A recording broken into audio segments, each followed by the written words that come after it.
tell you someone who did do a double act, triple act with two Hollywood superstars, and that was Prince William. Because of the royal family, because of their position both in the UK and globally, they do meet a huge amount of famous people, don't they?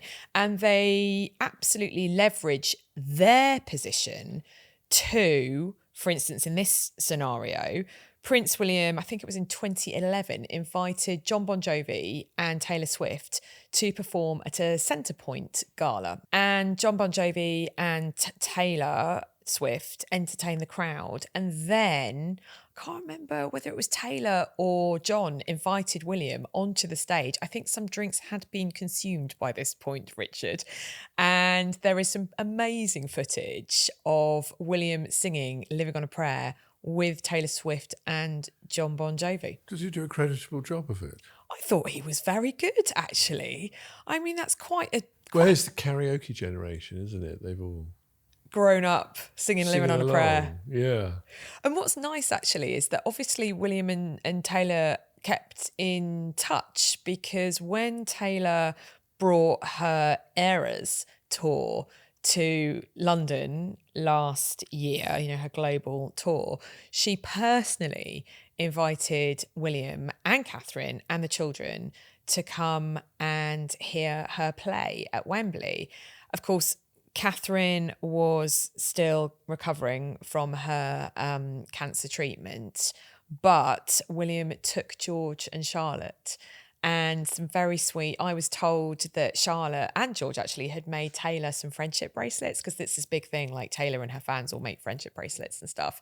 And George and Charlotte gave Taylor some friendship bracelets, and Taylor gave some to William, George and Charlotte.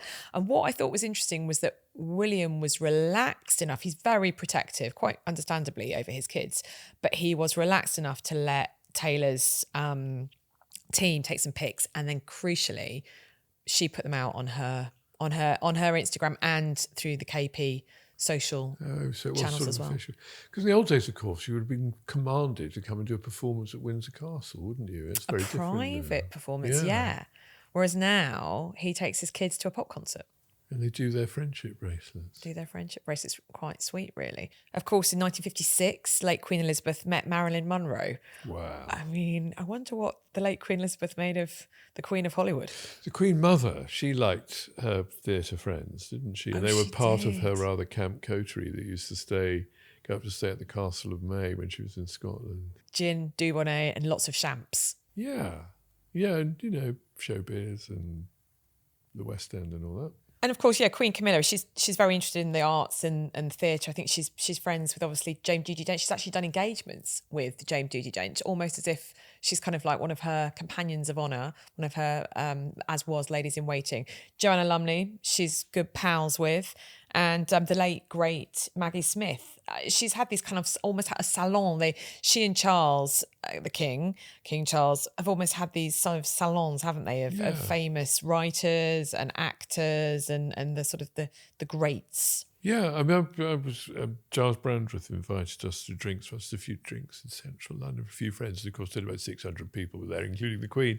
But there was a moment there where there was a picture of the Queen with all the theatrical dames. So it was Judi Dench, and I think Maggie Smith, and I think Eileen Atkins, and I think maybe Helen Mirren. She was great friends with Jilly Cooper, the late, great Jilly Cooper. They were really good mates because, of course, the Queen's got, born out of lockdown, the Queen's reading room. It started off on Instagram, just recommendations to her, several thousand followers, about what books she was liking to read. And obviously, great promoter of literacy, the Queen.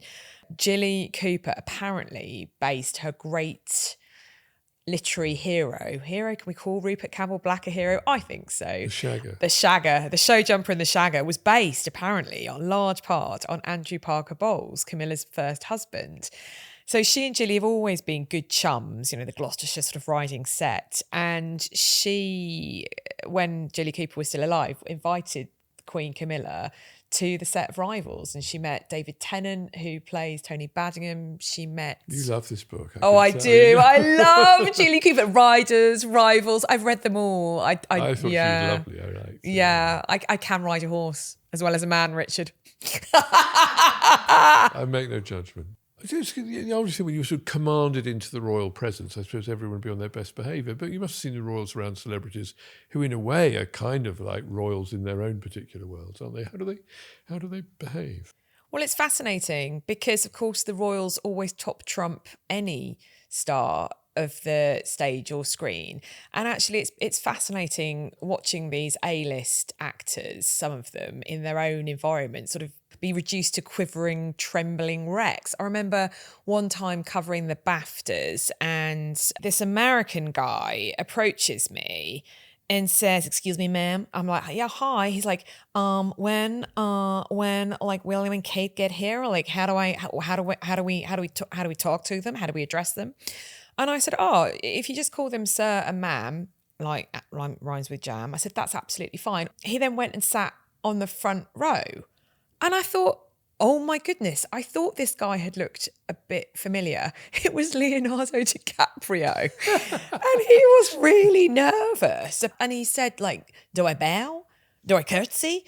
And I said, no, you don't have to. It's totally up to you. The protocol from Buckingham Palace is that when you meet a member of the royal family, it is up to you what you do. But he just really didn't want to get anything wrong. He'd never met a member of the royal family before, and he was just and I watched him as William and Catherine came. They sat down. William turned around, obviously shaking hands to whomever was near him, of which Leonardo DiCaprio was, and he gave a nod and said hello, and he did it perfectly. But I mean, for me as a clergyman of the Church of England, the protocol still adheres.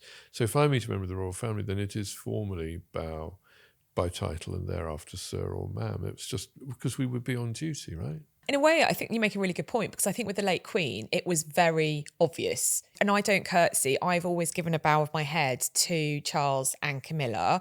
But with the late Queen, I did curtsy properly because she's Queen Elizabeth. That's what you did. And you don't want to be rude, do you? And also No. you would be prepared to... And she would expect that. That's what she would expect. And their expectation is different now. Yeah, and I think with King Charles and Queen Camilla and with William and Catherine, there's potentially a different expectation, and so it makes it slightly more tricky, I think, because at least you knew where you were with the late Queen. I remember actually William and Catherine's Princess Kate, her first tour to North America. So it was mainly Canada, Commonwealth. Late Queen was Queen of Canada too.